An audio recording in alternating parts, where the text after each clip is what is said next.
좌충우돌 골목 탐방 먹는 성수 마지막 편입니다. 우와. 네, 먹는 성수 참 제목 잘 지은 것 같아요. 그럼 이제 먹는 시리즈로 하세요. 먹는 영등포, 먹는 사당 이렇게. 지난번에 먹는 사당 이제 아이템 발굴하러 가자니까는 뭐 소고기 오마카세 얘기해가지고 소고기 오마카세 사달라고 했더니 도망가서 식빵이나 사주고. 단가 차이가 얼마나 나는지 아세요? 그래도 그 고기처럼 맛있는 식빵 아니었어요? 아 근데 진짜 맛있더라고요. 네. 그 먹는 사당 만들어 보자니까요. 거기 식빵집 이름이 미니네 식빵이라고 예, 정말 마약 식빵을 만들어 팔고 있습니다. 거기 식빵을 살짝 구워서 저희 집에서 감바스를 해 먹었는데 와 진짜 맛있더라고요. 아, 감바스도 맛있었겠다. 감바스는 집에서 해 먹었으니까. 오, 그 좀 싸우지. 그걸 왜 싸워요? 내 뱃속에 넣기도 바쁜데. 그러니까 살이 찌는 거지. 조용히 해요. 지금 베들렘 선생님 저기. 어쨌든 먹는 성수이기 때문에 성수 얘기로 다시 돌아가도록 하겠습니다. 네. 근데 성수동 이름의 유래는 혹시 알고 계세요? 아니요. 전혀 모르는데. 대부분 성수동 이름의 유래 별로 관심이 없습니다. 관심이 있을 리가 없죠. 성수라는 그 이름 자체가 두 군데 지명을 따서 지어진 이름이에요. 성덕정이라고 하는 정자 이름이랑 뚝도수원지에서 수원지의 숫자를 따가지고 이렇게 성수 이렇게 이름이 지어진 거거든요. 뚝도 수원지요? 수원지면 그 물 발원지 아니에요? 그쵸? 근데 수를 땄어요? 예. 신기하네. 물의 발원지니까 그래서 성수 이렇게 해서 성스러운 물 이런 식으로 이렇게 지금은 그렇게 해석이 되는데 이 이름이 나온 게 일제시대 후반기쯤에 나오게 된 이름이고요. 원래 그 동네 이름은 뚝도입니다. 뚝도. 네, 거기 그 뚝도 시장이라는 시장도 있어요. 동네 조그만 시장도 그렇죠. 있어요. 뚝도 시장 있죠.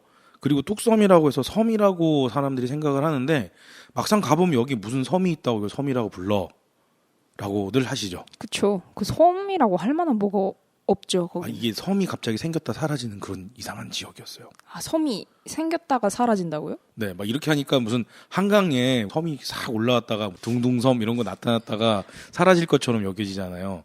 그런 물난리 나면 사라지는. 그런 의미가 아니라 보통 우리나라에 있는 하천의 대부분이 건천입니다. 무슨 말이냐면 평소에는 가물었다가 여름에 장마나 태풍이 올 때 확 물이 불어나서 하천에 구실을 하게 되는 거거든요. 아. 예, 지금은 이제 제방공사가 되어져서 그렇지만은 과거에 이곳을 흐르던 가장 큰 하천이 남쪽으로는 한강 본류가 흐르고요. 북쪽으로부터는 중랑천, 지금의 이름 중랑천이 이렇게 흘러내려오고 있었어요. 아. 중랑천이 범람을 하면 네. 이 중랑천 물줄기가 북에서 남으로 내려오다가 커브를 틀면서 서쪽으로 가다가 살짝 꺾여서 내려가면서 한강이랑 합류를 하거든요. 아, 그래서 그쪽에 그렇게 물이 그쵸, 많아지면 고립이 되는 거예요. 그죠. 물이 많아지면 이 물들이 커브를 못 틀고 직진을 하는 거예요. 그래가지고 여기 뚝섬 지역이 섬이 돼버리는 거예요. 아, 그럼 비 올 때만 한시적으로 섬이 되는. 그러니까 6월, 7월, 8월은 완전 섬이 돼버린 거죠. 범람을 하천의 범람으로 인해서. 그래서 뚝섬이라고 부르게 됐던 거예요. 엄청 신기하다. 네. 그래서 뭐 그렇다고 하는데요. 자, 그러면 뚝섬에서 섬에서 섬도자를 따고 뚝도냐? 그건 아니었어요. 아, 진짜요? 예. 지명이 되게 특이하네요. 네, 원래 거기 둑신사라고 하는 절인데 엄밀히 말하면 사당이죠. 왜냐하면 절이면 부처님을 모셔야 되잖아요. 그렇죠. 부처님을 모신 게 아니라 치우천왕님을 모셨어요. 아, 지금도 있나요, 그게? 없어요. 아, 그게 1925년에 대홍수가 일어나면서 떠내려가 버렸대요. 아, 어머. 예. 왜 치우천왕을 모셨냐면은 조선시대 때 한양도성을 세우고 이 뚝도 이 지역에 치우천왕을 모신 사당을 세웠던 거예요. 오. 그러니까 군사령부가 있던 지역인 거죠. 왜 여기 군사령부가 생겼냐면 말을 키우기가 좋은 지형이었대요. 그래서 정도전이 썼던 시에 보면은 만마리 말이 여기 뛰어 다닌다.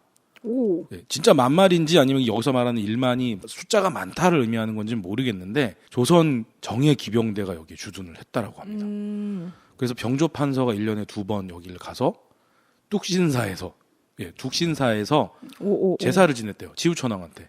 치우천왕은 그 환빠들이 좋아하잖아요. 전쟁의 신 해가지고. 장난 아니죠. 근데 아직도 한바가 있나요?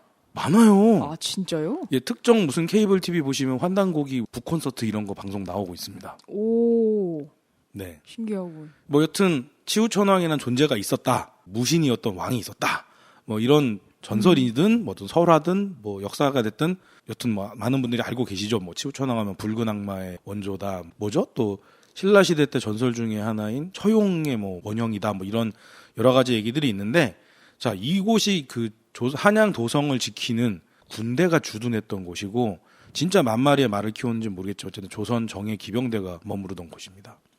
그래서 성덕정이라고 하는 정자가 그때 있었던 거예요. 성덕정은 들어본 적이 있어요. 그러니까 여기가 임금님이 사냥을 오거나 그럴 때 쉬었다 가는 정자였는데 실제로 여기 옛날 이름이 살고지 마을이라고 불렀대요. 살고지요? 네.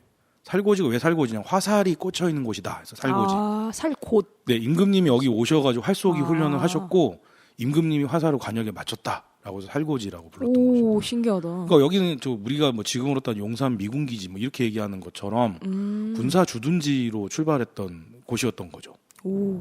네. 그러니까 이렇게 따져 보면은 신립 장군이 기병대를 이끌고 탕금대에서 배수진을 치고 싸웠던 이유가 이 뚝도의 이 특이한 그 지형 때문에 물이랑 말이랑 친해가지고 그랬던 거였을 수도 있다. 일리가 있는 논리. 썰입니다. 네, 일리가 있는 논리긴 이걸 하네요. 논리라고 할 수는 없죠. 그냥 썰이죠. 그냥 해보는 얘기인 거죠. 논리라고 하죠. 뭐 네. 갖다 붙이면 다 논리던데 요즘. 그래서 여기가 재밌는 게 뭐냐면 그런 말 키우던 그런 풀숲 뭐 이런 게 있던 데라서 조선 최초의 골프장도 여기 세워져요. 골프장이요? 네, 골프장도 이 동네에 생겼다고. 오, 되게 뭐라 해야 되지? 신식 도시네요. 그러니까. 신식 도시라고 할 수는 없는데 원래 그런던 데인데 지금 공장지대가 돼버린 거예요. 그나마 옛날에 여기 말들이 뛰어놀았다라는 추억을 해볼 수 있는 곳이 뚝섬 경마장이 세워졌었던 지금의 서울숲이라는 겁니다. 네, 서울숲 골목길 얘기를 하려고 이렇게 긴 성수동 얘기를 했어요. 하긴 서울숲 그 공원 가면 그 경마하는 동상 여러 개 세워져 있는 데 있거든요. 네, 그게 그 경마장 때문에 그게 있는 건가요? 네, 그게 과천으로 이동해 간 거죠. 아, 그게 과천으로 간 거예요? 네, 과천 경마장이 그렇게 가게 아, 됩니다. 자, 이제 어마어마한 고인물 인증을 이렇게 해버렸습니다. 연배 인증한 거예요. 연배 인증. 그런 거죠. 최근에 지금 뭐 중부지방 집중호우 때문에 지금 물 날리려고 그랬잖아요. 네, 난리도 제가 아니고. 어린 시절에 중랑천 범람에서 막 식구들 다 이제 피난 가고 막 그랬던 기억이 나네요. 네, 그 정도로 섬이 되어버릴 정도로 물 난리가 심했던 그런 지역이기도 했다. 뭐 이런 뭐 세월 따라 전설 따라 뭐 그런 이야기. 하긴 편집장님 어렸을 때면은 그래도 막 완전 옛날은 아닌 거잖아요. 완전 옛날은 아니지만은 그래도 뭐 만화 검정고무신에 나오는 네. 옛날은 아니지만 그 지금으로서는 좀 오래전 이야기인 거죠. 그래서 먹을 거 얘기하려다가 무슨 동네 아, 서울을 하여가 진짜 이상한 거 지식 많이 주워오시네요. 어디서. 그게 주위에 그런 사람들만 있어서 그런 이야기를 주워 들으니까. 전 처음 알았어요. 아예 처음 알았어요. 저 옛날에 후암동 관련돼서 글 쓸 때 후암동의 유래는 찾아본 적이 있는데 성수동의 유래는 찾아볼 생각을 아예 안 해봤었네요. 후암동 얘기 여기서 또 꺼내면 안 되는데 어쨌든 뭐 후암동 이야기는 뭐 저희 골목 탈만 후암동 편을 참고하시고요. 뭔 얘기 하려고 그랬죠? 어쨌든 그 지금 우리가 오늘 대화를 하게 될 주제 서울숲 골목길 얘기를 하려고 하면서 서울숲의 유래를 얘기를 하다가 뭐 여러 가지 성수동 얘기를 했던 거죠. 서울숲은 그 흔히 말하는 셀럽 언니들이 소풍을 가는 장소로도 요즘 되게 핫해요. 네. 피크닉 바구니에다가 성수동에서 파는 빵, 커피를 안에다 담아서 그게 피크닉을 나가는 거예요. 돗자리 깔고. 그래서 거기가 사진 찍으시고 인증샷 남기시고 이런 거 많이 하러 가시거든요. 되게 그래서 성수동 가면 언니들 보는 재미도 쏠쏠해요. 생각보다. 제가 그런 걸 원합니다. 가세요. 네. 아니 우리 이거 성수 첫 편 할 때도 그 옆골목 갔다가 분위기 좋았다 뭐 이런 얘기 제가 했잖아요. 네, 맞아요. 거기 이렇게 셀러브리티들이 많이 찾는 거리라는 걸 알 수가 있는 게 옷 입는 패션이라던가 그런 옷 매무새를 얘기를 하면 될 것 같아요. 그런 이렇게 트렌디한 옷들을 많이 입고들 방문을 하시더라고요. 또 강남이나 그 가로수길과는 또 다른 이제 패션인 거죠. 다들 나들이 패션, 샤랄라 이렇게 입고 많이 오세요. 네, 뭐 옛날에 그 서부 영화에 나온 것처럼 그 특이한 모자 이런 것도 쓰고 오시나요? 아니요, 그런 건 아니고요. 넘어갔어. 샤랄라 하다고 그래가지고. 서울숲 하면 빼놓을 수 없는 가게가 빵의 정석인데요. 네, 정석. 홍성대 씨요? 혹시 사장님이 홍성대 사장님? 아니, 여자 사장님이신데 거기가 되게 오래된 서울숲에서는 나름 오래된 가게예요. 음. 지금도 오픈 시간 맞춰서 사람들 줄 서가지고 빵 사가려고 서 있는 거 보면 되게 신기해요. 오래된 빵집인데도 되게 사람들이 쭉 서 있어서 빵이 한 2시? 3시쯤에 없어요. 아니 근데 오래된 빵집이 얼마나 오래된 빵집이길래? 뭐 그렇게 오래된 건 아니지만 그러니까 서울숲이 생기고 나서 바로 생긴 빵집이다. 거의 그러니까. 그렇다고 하더라고요. 그러니까 저도 그때는 서울숲을 갈 때가 아닌데 이제 거기 서울숲이 막 조성됐을 때쯤 들어가신 분의 얘기를 따르면 그렇다고 합니다. 근데 거기 빵은 특히 페스츄리나 파이 같이 이렇게 바삭한 빵 종류들이 강세를 보여요. 엄청 맛있습니다. 아 근데 페스츄리나 파이는 너무 바삭해가지고 자꾸 줄줄줄 흘리니까요. 그래서 거기는 먹고 가는 건 안 되고요. 테이크아웃만 돼요. 아 테이크아웃으로만 팔아요, 그러니까. 네. 거기 빵 가게도 되게 작고 그래서 사람들이 줄 서 있는 것 같아요. 가게에 여러 명이 들어갈 수가 없어서 한 2-3명 들어가면 가득 차요. 근데 빵 종류는 한 몇 가지인지 모르겠어요. 몇 가지인지 얘기하려고 그랬는데 근데 대부분 이제 바삭하게 겹겹이 쌓여진 페스츄리류의 빵들이 강세라고 보시면 되고 크루아상도 진짜 맛있고요. 근데 그런 빵이 만드는데 시간이 많이 걸리잖아요. 그쵸. 숙성하는 것도 까다롭고 빵 만드는 과정 자체가 까다로워서 저기 반죽할 때도 그냥 겹을 계속 만들어서 겹치고 이렇게 해서 만들어야 되는 거라서 굉장히 손이 많이 가고 공이 많이 들어가는 건데 그럼 가격도 비싼 거 아니에요? 성수동 전체? 전체적으로 봤을 때 빵값이 그렇게 비싸진 않은 것 같아요. 저는 거기서 먹어봤던 것 중에 제일 맛있었던 게 올리브 스틱이거든요. 네? 올리브 스틱? 네, 그린 올리브가 박힌 기다란 스틱이에요. 근데 파이 종류인데. 아 스틱이 파이군요. 그러니까. 네네. 근데 한 입 물면 빵 겉에도 되게 시럽이 발려져 있어서 되게 달짝지근한데 올리브가 딱 짭짤한 게 씹히니까 엄청 맛있어요. 단짠 하다 끝나요. 뭐 소떡 같이 생긴 그런 빵인가요? 아니 끼다랗게 생겼다니까요. 이렇게 빼빼로처럼 이렇게 끼다랗게. 그러니까 올리브가 줄줄이 들어간 건지. 네네. 아. 올리브가 이렇게 콕콕콕콕 박혀 있어요. 오. 그리고 저는 거기서 크루아상도 되게 맛있었고 빨미카레도 되게 맛있게 먹었어요. 빨미카레 같은 경우에는 다른 데보다 좀 초코가 다크한 느낌이 강해서 다크 초코를 묻혔다는 느낌이 강해서 이렇게 쌉싸름하면서 달큰한 그런 게 조화라고 해야 될까요? 그게 파이 종류의 빵하고 되게 잘 어울렸어요. 네. 예, 첫 시작을 빵으로 시작을 했는데요. 끝까지 빵으로 갈 건가요, 혹시? 아니요. 아하. 왜냐면 다 안 먹어봤어요. 가게가 많아가지고. 네, 뭐 다음에 소개해드릴 빵집은 하루노 유키라고 하는 빵집인데요. 거긴 또 일본 간판이네요. 지난번에 소개한 우동 가족 구처럼. 아, 근데 좀 성수동이나 서울숲이나 이런 데 보면 일식을 하는 가게들이 좀 많은 것 같아요. 그러니까 일본식 풍의 음식들을 다루거나 일본식 빵이라고 해야 되나? 바움쿠엔을 파는 집인데 바움쿠엔을 직접 만들어서 파는 집이에요. 그 집은. 바움쿠엔 양갱 같은 거. 아니요. 아닌가요? 바움쿠엔은 생긴 거는 화장지 롤 같이 생겼어요. 단면을 보면 동그라미가 여러 개가 레이어드된 형태거든요. 그래서 되게 파운드 케이크 정도의 단단한 질감이라고 해야 될까? 카스테라처럼 부드럽다고 해야 될까? 그 사이쯤 어딘가가 되는 것 같아요. 근데 왜 저는 양갱을 생각했죠? 일본식 간식하니까 그냥 양갱 생각한 그랬나 거 아니에요? 보다. 네. 그래서 바움쿠엔을 맛도 되게 다양하고요. 바움쿠엔과 같이 먹을 수 있는 차 종류도 같이 팔고 있는데 차도 되게 쌉싸름하고 퀄리티가 되게 괜찮아요. 그리고 거기 바움쿠엔을 넣은 파르페도 먹어봤거든요. 저는 근데 네. 아이스크림하고 단팥하고 이렇게 들어가 있는데 달짝지근하면서 계속 먹게 돼요. 맛있어요. 그러니까 바움쿠엔이라는 빵 자체가 그렇게 막 대중적인 건 아닌 것 요즘엔 같아요. 그렇게 생소하지도 않은 것 같아요. 왜냐면 파리바게트 이런 데도 팔긴 파니까. 근데 네. 직접 만들어서 판다는 거에 대한 의미가 되게 깊은 빵인 것 같아요. 빵 만드는 과정이 굉장히 까다롭다고 하더라고요. 쌉싸름한 차를 준비해놨다라는 것도 참 의미 있다라는 생각이 듭니다. 보통 일본 같은 데 가면 차하고 디저트를 되게 잘 먹더라고요. 그러니까 쌉싸름한 음료하고 달달한 디저트하고 이렇게 해서 많이 먹더라고요. 보니까. 근데 일본 사람들의 다도랑 비슷하네요. 네, 그런 네, 개념이라고 생각하시면 돼요. 그쪽도 전통차랑 그런 디저트류를 같이 먹는 그런 문화가 있었잖아요. 네네네. 네. 그리고 빵도 사가실 수 있으니까 언제든. 그리고 거기는 시식이 돼요. 오. 가서 시식한다고 다 털어드시지 마시고. 네, 주위의 눈치를 봐서 합니다. 그래서 거기 가서 그 바움쿠엔과 함께 따뜻한 차를 즐겨보시는 것도 굉장히 의미가 있을 것 같아요. 그리고 뭐 저번에 방송에서도 말씀드렸지만 빅토리아 베이커리 같은 경우에는 도넛 파는 집이거든요. 거기 영국식 디저트? 미국식 디저트라고 해야 될까요? 거기도 줄 서서 빵 사요. 도넛이 영국이 원산인가요? 그것까진 모르겠어요.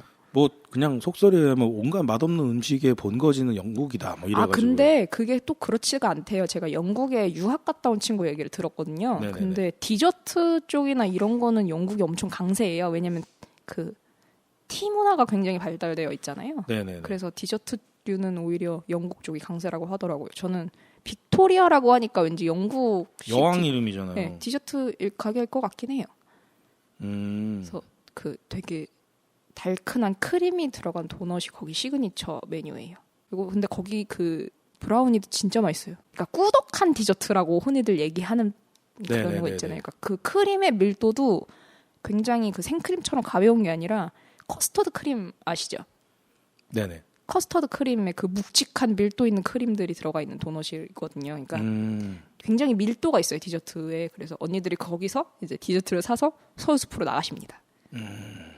이게 되게 예뻐요. 패키지도 되게 귀엽게 이렇게 담아주시는데 귀엽고 예쁘고 맛도 있고 안 먹을 이유가 없죠. 꾸덕한 느낌이라는 게 언어상으로는 상당히 좀 약간 구질구질한 느낌인데 실제로 사람들이 꾸덕하다라고 말하는 걸 먹어보면은 그렇게 구질구질하지 않고 말랑말랑한 촉감에 가깝다고나 할까? 이게 뭐라고 해야 돼? 초콜릿 먹고 나면 네네네네. 되게 밀도 높은 초콜릿 먹고 나면 입에 쭈압쭈압 이러고 남잖아요. 예, 그런 끈끈한 느낌. 그런 느낌이잖아요. 그런 느낌이에요. 그러니까 그렇게 되게 단단하고 밀도가 있고 입안에 넣었을 때도 풀어지는 느낌이 아니라 자기들끼리 엉겨 있다가 이로 짓이겨져서 사라지는 그런 느낌의 디저트라고 생각하시면 돼요. 설명이 됐나 모르겠네요. 뭐 이해는 됐습니다. 네네. 제가 이해됐으니까 들으시는 다른 분들도 이해가 됐을 것 같아요. 그래서 그 서울숲은 왠지 모르겠는데 그 특성상 그런 디저트 가게들이 굉장히 강세고요. 그리고 일본식 음식이 좀 강세라고 말씀드렸잖아요. 돈가스 집들도 많이 생기고 있고 요즘에 저도 가보진 않았는데 쿄와 텐동이라고 텐동집 사람 엄청 터지더라고요. 텐동? 텐동은 사실 안 먹어봤어요. 저도 안 먹어봤는데 이게 튀김덮밥처럼 이렇게 먹는 그런 음식이거든요. 이렇게 뭐 비주얼 보면 이렇게 튀김 산처럼 쌓여 있는데 밥그릇 같은 데 이렇게 담겨 있는 거 있잖아요. 그걸 텐동이라고 하는데 저도 지나가면서 사람들이 먹는 것만 봤거든요. 근데 되게 맛있나 봐요. 행복해하더라고요. 방금 저희가 얘기한 빅토리아 도너츠는 굉장히 고급스럽잖아요. 네. 제가 알기로는 도너츠는 서민 음식이에요. 오. 우리식으로 따지면 호떡 같은 거? 뭐 이런 뭐 떡볶이, 호떡 이런 느낌인 거지 이게 고급 음식이 아니거든요. 근데 뭐 다 고급 음식이 아닌데 고급화가 되기도 하고 아니면 그게 또 입맛에 맞춰서 그러니까 저렴하고 보급화될 수 있는 음식으로 변하기도 하고 그게 음식의 매력이니까. 바다를 건너가면 고급스러워지는 곳들이 있잖아요. 어떤 거요? 예를 들면 우리나라에서는 소주가 그냥 대중술인데 다른 나라에서는 뭐 바라든가 뭐 이런 데에서 그냥 고급스럽게 이게 제공되기도 하고 뭐 이렇다고 하니까 그리고 좀 어처구니 없는 거죠. 한식 세계화 한다고 했을 때 붕어빵에다가 이렇게 여러 가지 그 테이블 세팅해가지고 칼질해 먹게 하고 헐 그건 처음 들었네. 예, 그거 보고 많은 사람들이 성토했죠. 이게 한식 세계화냐?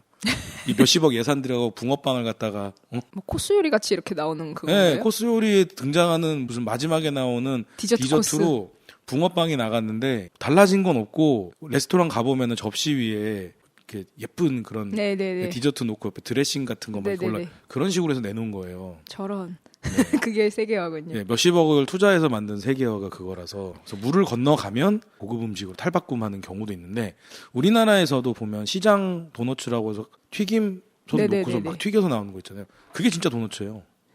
근데 이게 그렇게 생각할 수도 있는데 이게 도넛이라는 음식이 좀 세도 돼요. 근데 이렇게 도넛이면 괜찮아요. 맨날 세긴 셌죠. 네. 새삼스럽게 갑자기 의식돼가지고. 그럼요. 우리 지난번에 덴푸라 얘기도 하고 우리나라 뭐 돈가스는 슈니체리니 뭐 이런 얘기 하고 그랬잖아요. 그 도너츠라는 게 되게 매력적인 게 그 시장에서 파는 것도 도넛이고 그 아까 빵집에서 굉장히 이렇게 공수가 많이 들어가는 필링과 함께 나가는 것도 도넛이잖아요. 네. 그 도넛이라는 게 그래서 품는 바운더리가 굉장히 넓은 것 같아요. 약간 달달한 생지와 함께 위에 뭐가 얹어지는지에 따라서 맛이 확확 바뀌잖아요. 다 네네. 튀겨진 거에 설탕만 굴려서 나가면 시장 도넛. 아니면 안에 이제 뭐 커스터드 크림이나 아니면 뭐 라즈베리 잼이나 이런 것들을 넣어서 들어가면 되게 고급화된 도넛, 그 던킨 도넛 같이 이렇게 나가기도 하고. 아, 근데 던킨 도넛도 우리나라에서 이렇게 고급스럽게 생각하는데 원래는 고급스러운 것이 아니었어요. 왜 우리가 잘못 알고 있는 것 중에 하나가 미국이나 이런 데에서는 공권력에 대한 그 예우와 존중 때문에 모든 경찰관은 도넛 가게가 무료로 도넛을 제공받고 커피를 제공받는다라고 알고 있잖아요. 사실은 그게 아닙니다. 그럼요. 도넛 가게가 워낙 저렴한 음식이라 허름한 동네에서 24시간 영업을 하는 경우가 많아서 좀도둑들이 총 들고 갖고 계속 금고를 털어가는 거예요. 그래갖고 거기 주인이 어떻게 하면은 그때 당시 CCTV도 없고 그랬으니까 또 사설 경비를 부르자니 돈이 없고 어떻게 하면 좋을까 그래서 경찰관은 무조건 도넛 무료 이렇게 하는 거예요. 그러니까 경찰관 아저씨들이 그 자기네들이 출출하니까 순찰 코스 안에 도넛 가게가 있는데 끼고 가는 거예요. 그렇게 해서 경찰관을 유도를 해서 강도를 쫓은 그런 데에서 이제 유래가 미국은 경찰관이 도넛 가게 가면 도넛가 무료다라는 그런 이야기로 남게 된 거죠. 여튼 맛있어요. 빅토리아 베이커리 저도 네, 오늘 2번 포장해도 먹었. 네, 윤주식 편집장의 세월 따라 전설 따라. 도대체 이게 먹는 성수야 뭐야 이게? 네. 점점 방송은 막장으로 가는 것 같습니다. 큰일이네. 이러다가 다음번 방송 안 나올까 보네 걱정되네 아주 그냥. 그리고 그 아꼬떼 뒤 파르크라고 하는 디저트 집도 있어요. 거기는 저도 몇 번 가서 사 먹었는데 전 거기 다른 거보다 사브레가 되게 맛있더라고요. 오, 사브레. 사브레가 이렇게 동그란 그쵸. 시중에서 파는 과자들 있잖아요. 네, 해태 사브레. 네, 거의 근데 전통 과자가 되어가고 있는. 아직도 있나요? 예, 아직도 나오나요? 나와요. 장마철에 그냥 적당히 보관했다 먹으면은 찐득해지죠. 눅눅해지고. 근데 그 사브르가 버터 향이 굉장히 좌우를 많이 하는 음식이었나 봐요. 그래서 거기서 사 먹었던 사브르 같은 경우에는 이렇게 탁 씹으면 그 왜 버터 과자 있잖아요. 버터링처럼 그 버터링 쿠키 같은 거. 한 입 먹는 게 와자자자작 부서져요. 근데 그 부서진 쿠키 사이로 나오는 버터 향이 진짜 예술이에요. 단맛보다는 그 버터 향으로 먹는 쿠키더라고요. 진짜 맛있어요. 또 먹고 싶다 얘기하니까. 그것도 있고요. 그리고 거기 이렇게 동그랗게 해가지고 파운드 케이크도 팔고요. 뭐 다른 빵들도 있는데 제가 안 사 먹어봐서 모르겠네요. 브리오슈라는 빵도 팔더라고요. 맞아요. 거기 시그니처인 것 같아요. 브리오슈가. 근데 사브르라는 빵의 이름이 전 좀 이해가 안 되는 게 네. 원래 이게 사브르라는 게 이제 그 칼 이름이거든요. 뭐야 펜싱할 때 네, 쓰는 칼이죠. 그게 뭐 사브르라고 부르는데 빵 이름 사브르 빵을 보면 칼같이 안 생기고 빵떡같이 동그랗게 생겼잖아요. 근데 그 어떤 날카로움을 표현한 거 아닐까요? 이건 잘 모르겠는데 그렇게 사브르라는 쿠키 종류를 다 먹으면 이렇게 한 입 딱 베어보면 와자작 부서지잖아요. 그것처럼 이렇게 그 다 부서지면서 예리한 조각들이 생기잖아요 입안에서. 그래서 그것처럼 펜싱도 이렇게 샤샤샤 이렇게 하니까 그런 느낌일까요? 글쎄요. 뭔가 이 소설이에요. 그 과자빵의 유래를 아시는 분이 있으면 좀 댓글을 남겨주시면 감사하겠습니다. 댓글 남기면 뭐 선물 줘요? 치약 선물은 이제 다 떨어졌고요. 치약 선물 다 나갔어요? 네, 은근슬쩍 그 팟캐스트 참여해주신 분들한테 선물로 드렸더니 왜 전 안 줘요? 안 줬어요? 네. 준 것 같은데. 안 줬어요. 전에 가져가라고 이렇게 싹 올려놨는데. 안 가져갔죠. 그렇게 말하고 말도 안 하고 올려놓으면 제가 어떻게 알아요? 그랬구나. 다음에 감자빵 주세요. 그럼. 감자빵이 더 비싼데. 감자빵 이제 저기 춘천 가서 사야 돼요. 사오세요. 이게 교통비가 더 들어요 이게. 그럼 그 교통비를 절 주세요. 뭐야? 제가 사 먹고 올게요. 네. 그게 나으려나? 여튼 그냥 감자를 사드릴게요. 그러면 청취자분께 감자 드리는 거예요? 감자 한 박스? 갑자기 청취자한테 감자 선물이 그냥. 이거 댓글 그렇구나. 달아달라면서요. 댓글을 달아주면 그렇구나. 댓글 달아주면 뭐 드리냐고 했다가 갑자기 얘가 돌았는데 청취자 선물로 감자 한 박스 주시는 건가요? 고민해 보겠습니다. 댓글이 붙은 다음에 고민해 볼게요. 댓글이 안 붙어 이상하게. 김 기자님을 찾는 그런 댓글이 있었습니다. 저를요? 네. 누가 이런 계속 버벅거리는 이야기를. 김 기자님 반갑다는 식의 그 댓글이 붙었고 계속 출연을 원하는 그런 느낌이었는데. 오. 네. 저 잘 모르겠네요. 저도 오늘 내일 맨날 발 한쪽만 저번에도 했죠. 발가락 5개만 담그고 있어서 언제 빠질지 모르는 발가락이라고. 네, 뭐 계속 먹다 보면 어딘가에서 만나게 되지 않을까. 그럼 먹는 얘기를 마저 해보면 그레이트 커피라고 서울숲 가장 안쪽에 있는 카페가 있어요. 근데 그레이트 커피는 여기저기 매장이 있지 않나요? 그거 체인 같진 않던데. 예, 인터넷 쳐보면은 체인 같진 않고 거기만 이렇게 딱 아, 나오거든요. 그래요? 이름만 예. 들었을 때는 무슨 프랜차이즈 커피숍 같아요. 그게 철자가 좀 달라요. 음. 그게 보통 그레이트 하면 GREAT 이렇게 쓰는데 네. 거기는 스펠링이 달라요.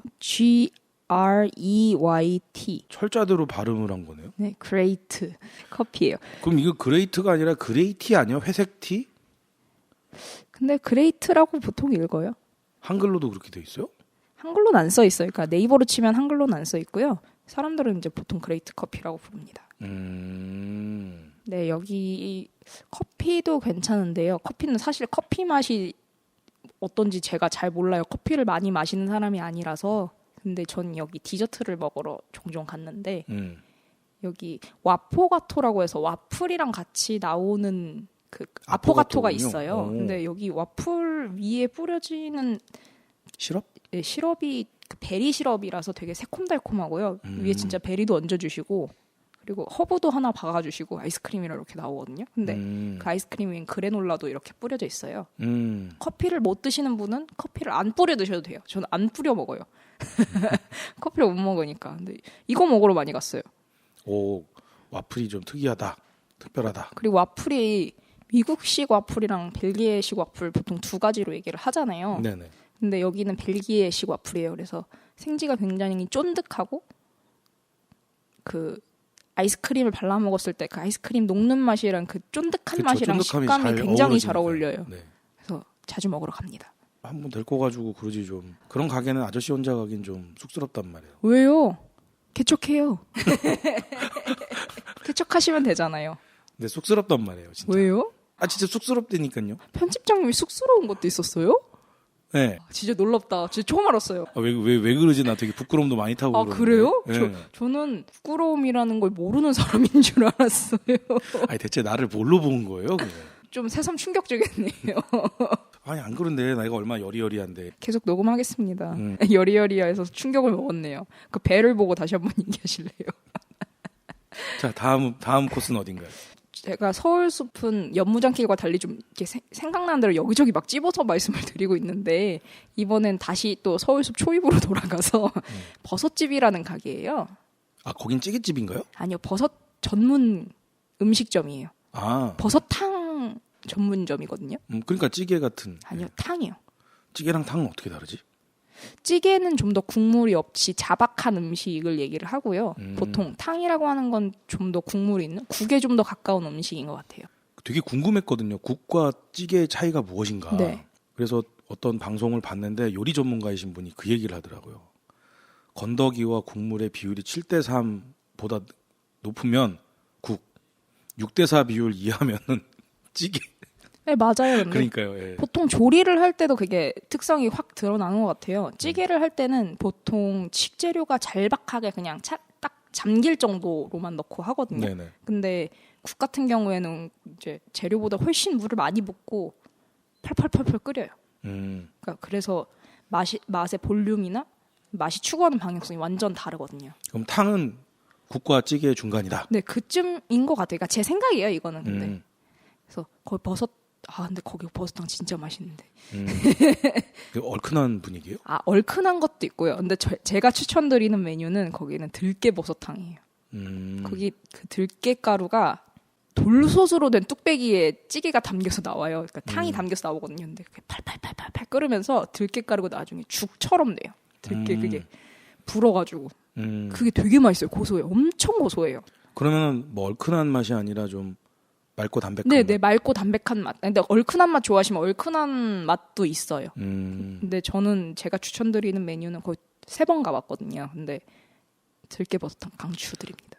근데 그런 느낌이면 술안주 메뉴라고 보기엔 조금 애매할 것 같은데. 네네. 거기는 점심에는 탕만 하고요. 저녁에는 버섯 불고기도 같이 해요. 오. 근데 일단 버섯 요리를 전문으로 하는 데기 때문에 이렇게 서울 숲에서 뭐가 느끼한 음식만 판다? 아니면 속이 부담스러운 음식만 판다라고 생각하시는 분들은 버섯집 꼭 가보셨으면 좋겠어요. 어르신분들이 드시기에도 전혀 부담이 없어요. 저희 아버지도 와서 잘 드시고 가셨어요. 근데 어떤 버섯을 주로 많이 사용하나요? 버섯이 한 종류가 아니에요. 그러니까요. 버섯 종류가 워낙 많아서. 뭐 팽이버섯, 느타리 버섯, 뭐 은이버섯탕 같은 경우에는 은이버섯도 들어가고요. 뭐 이렇게 한 대여섯 가지 종류의 버섯이 이렇게 들어가는 것 같아요. 아, 그러니까는 버섯별로 따로 메뉴가 있는 게 아니라 그 탕 안에 그 네네네. 버섯이 골고루 들어가서. 네네.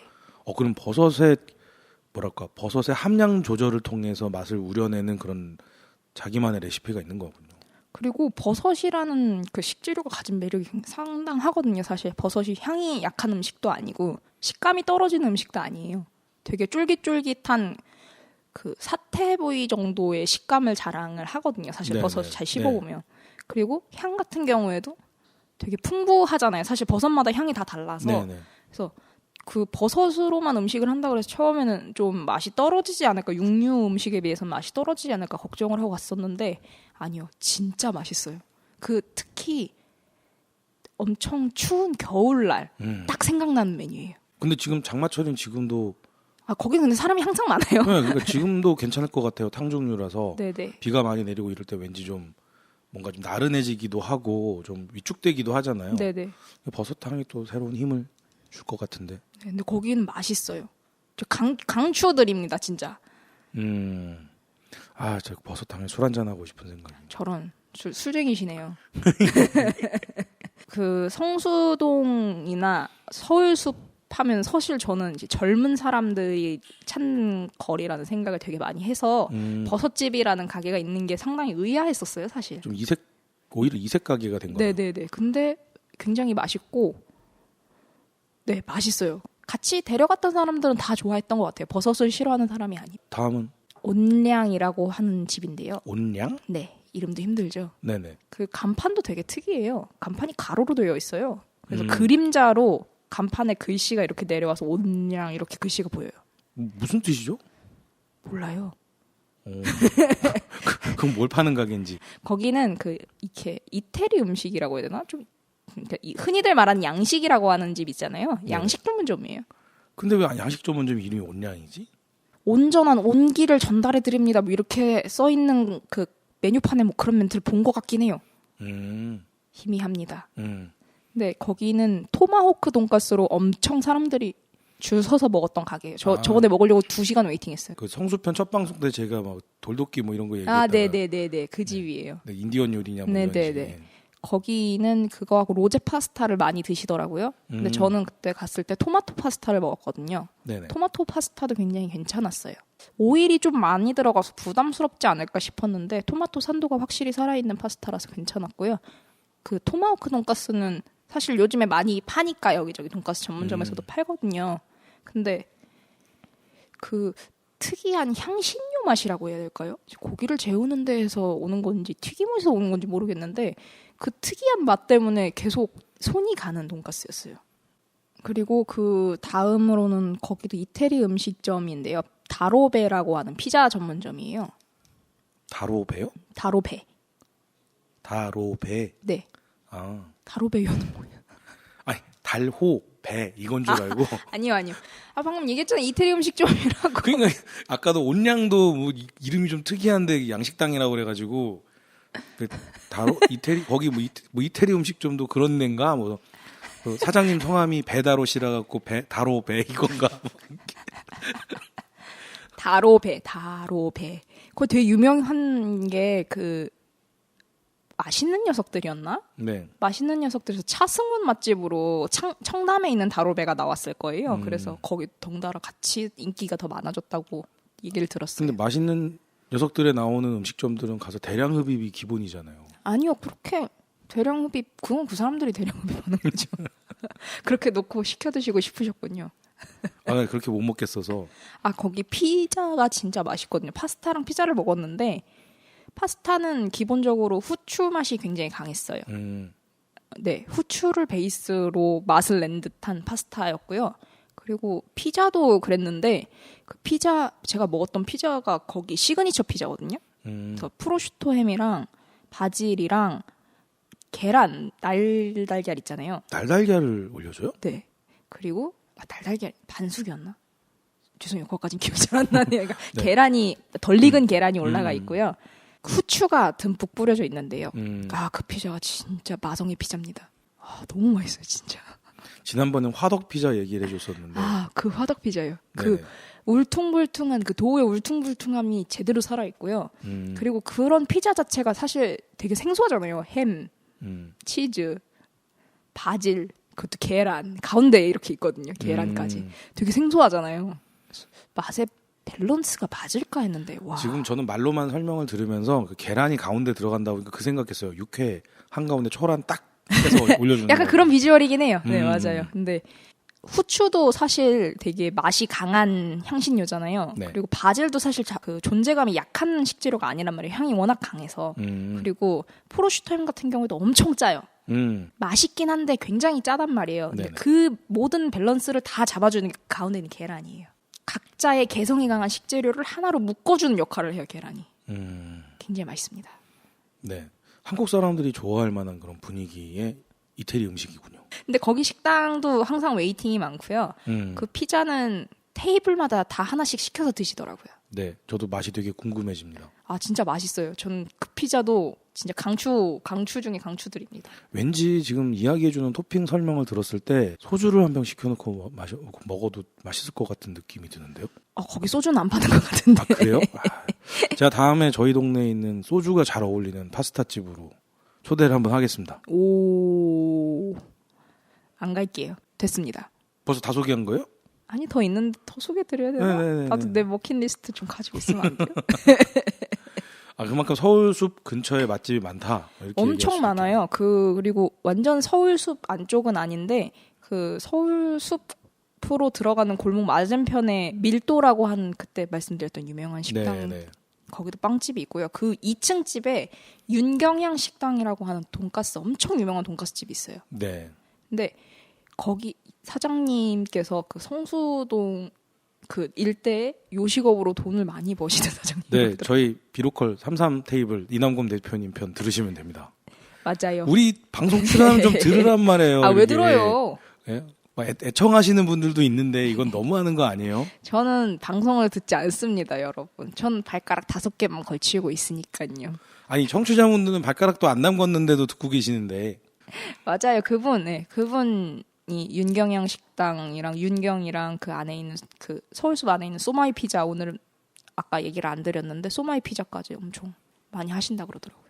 네, 그게 뭐 오늘 이야기하고 싶은 그 서울숲 맛집 아니요, 하나 더 있어요. 하나 더 있어요? 다행이다. 왜요?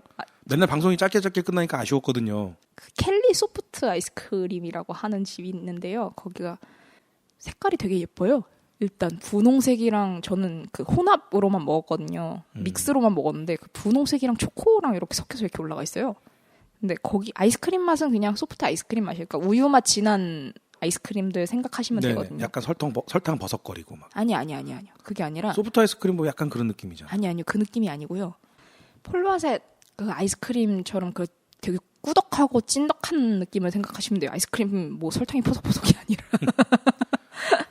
근데 모양이 굉장히 예쁘고요. 가게 익스테리어도 굉장히 예쁩니다. 외관이 되게 짙은 청록색의 아이스크림 간판이 이렇게 붙어 있어요. 그래서 사진도 굉장히 많이 찍으세요. 거기 포토존으로도 굉장히 괜찮습니다. 그래서 이렇게 서울숲 사실 산책하다가 덥잖아요. 네. 요즘은 진짜 더우니까. 근데 그 아이스크림 하나 들고서 이렇게 산책하시면은 분위기도 달달하고 맛도 달달하고 애기들 있으시면 애기들도 굉장히 좋아하고요. 자, 그렇게 해서 빵으로 시작해서 탕도 나오고 그다음에 서양 요리들도 나오고 마지막은 소프트 아이스크림으로 이렇게 마무리되는 먹는 성수 2편이 되는 건가요? 네. 다 말씀드리지 않았어요. 풀코스예요. 오늘은 진짜. 제가 연무정길보다 더 많은 음식점을 턴 것 같네요. 근데 그거 외에도 더 있다 이거잖아요. 많이 갖고 있어요. 저만의 가게도 좀 있어야죠. 그래도 이 먹는 성수 뭐 우리가 성수동 이야기 해보자라고 해서 방송을 녹음하면서 기획회의를 하고 그 뒷수습을 하는 형태의 방송이라 이게 오늘 제가 먹는 성수 2편이라고 얘기를 했는데 먹는 성수는 2편이 맞아요. 근데 성수동 전체 이야기로는 3편째라 이걸 다 합쳐서 먹는 성수라고 할 수 있을지 어찌 될지 모르겠습니다. 근데 다 묶어도 될 것 같아요. 초반부터 먹는 얘기만 해요. 저는 먹는 걸 좋아해요. 그게 아니라 김 기자가 출연하는 모든 방송에 먹는 얘기가 안 나온 게 없어요. 그럼 먹는 성수를 첫 편에서 브레드 메밀 빵 얘기했잖아요. 맞아요. 두 번째 편에서 춘천 감자빵 얘기했잖아요. 맛있잖아요. 예. 세 번째 편부터 다섯 번째 편까지 또 먹는 얘기만 했다고요. 좋지 않아요? 이게 골목길 얘기인지 무슨 뭐 먹는 여행인지 알 수가 없네요. 아니 생각해보세요. 골목이 왜 활성화가 되겠어요? 요즘 같은 경우에는 골목의 분위기만 즐기기 위해서 골목을 가진 않는단 말이에요. 네. 그 식당이나 카페, 그 유명한 그 한 가게만 보고 그 거리를 갔다가 거리가 재밌어서 걸어다니기도 해요. 네. 그만큼 먹는 건 중요하다는 얘기입니다. 왜냐면 그 거리를 보러 거기까지 가긴 힘들어도 그 음식점을 위해서 거기까지 가거든요. 그런 그 미식 기행을 하게 만드는 매력은 뭘까요? 꼭 거기 가서 먹어보겠다는 생각을 하게 될까요? 그게 그 음식의 풍미만으로 그렇게 된다고 생각하지는 않아요. 그러니까 그 가게와 어울리는 그 골목의 분위기. 뭐 예를 들어 뭐 되게 조용한 술집인데 되게 조용한 주택가에 있어요. 그러면 그 조용한 주택가를 즐기기 위해서도 거길 간단 말이에요. 그러니까 그 조용한 분위기를 즐기려고.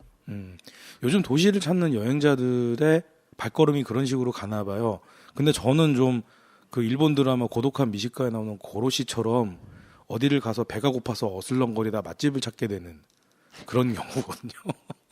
맛집이 있어서 그 동네를 가는 게 아니라서 일단 저의 라이프 스타일과는 많이 달라서 저의 반응이 그렇게 나오는 거 아닐까 이런 생각도 듭니다. 하긴 그 얼마 전에 다른 곳에 갔다가 들은 얘긴데 라이프 스타일에 따라서 팝업 스토어나 이런 것들 생기는 분위기도 많이 다르다고 하더라고요. 그러니까 뭐 팝업 스토어라고 하면 흔히들 뭐 가로수길이나 네. 홍대 이런 데만 생각을 하지만 그런 게 아니라 그 타겟층에 맞춰서 팝업 스토어가 여기저기 생기기도 하거든요. 네네.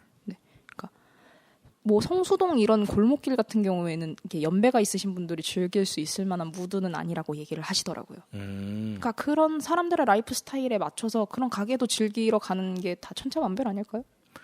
글쎄요. 저는 성수동 공장골목 옆에 가서 공장에서 일하시는 분들이 드시는 투박한 삼겹살집, 투박한 찌개집 이런 데 가서 진짜 말도 안 되는 조미료 맛이 듬뿍 나는 김치찌개 소주 먹고 이런 게 즐겁더라고요. 아, 전 싫어요. 전 조미료 맛을 별로 안 좋아합니다. 네. 조미료 맛이 물씬 나는 고춧가루 팍팍 던져서 묻혀놓은 콩나물 무한리필로 제공받으면서 콩나물 한 젓갈에 소주 한 잔 뭐 이렇게도 먹어보고 참 그런 것도 즐거운 것 같긴 한데 뭐랄까 그 골목의 어떤 그런 분위기를 느껴본다는 점에서 저 같은 기행도 나쁘진 않다고 생각해요. 네, 맞아요. 그러니까 라이프 스타일에 맞춰서 여행을 즐기시면 좋을 것 같아요. 그래서 버섯집 같은 가게도 소개를 해드린 거예요. 네, 꼭 가볼게요. 네, 거긴 꼭 좋아하실 것 같아요. 네, 버섯 좋아합니다. 뭔들. 사람들이 잘 모르는데 버섯 탕수육 되게 맛있어요. 아, 저도 좋아해요, 버섯. 네, 버섯 탕수육 요리를 모르시는 분들이 많은데 버섯도 탕수육으로 만들어 먹을 수 있습니다. 맛있어요. 언젠가 또 기회가 닿으면 버섯에 대한 이야기들 많이 나눌 수 있으면 좋겠네요. 그럼 그때는 강원도 탐방인가요? 아니요, 저 강화도에 버섯 농장이 하나 있는데 강화도 한번 다녀오시죠. 여러분 안녕히 계세요. 저는 이곳을 떠나 행복을 찾아 떠납니다. 어쨌든 김 기자와 함께했던 그 즐거운 성수 맛기행이었는데요. 또 다음에 기회가 닿으면 또 새로운 맛기행으로 김 기자와 함께 또 재미있는 시간 만들어봤으면 좋겠습니다. 네, 알겠습니다. 그땐 돈 많이 주실 거죠? 맛있는 거 사드릴게요. 오마카세요? 자, 그러면 이제 방송 마무리 짓도록 하겠습니다. 청취해 주셔서 감사합니다. 감사합니다.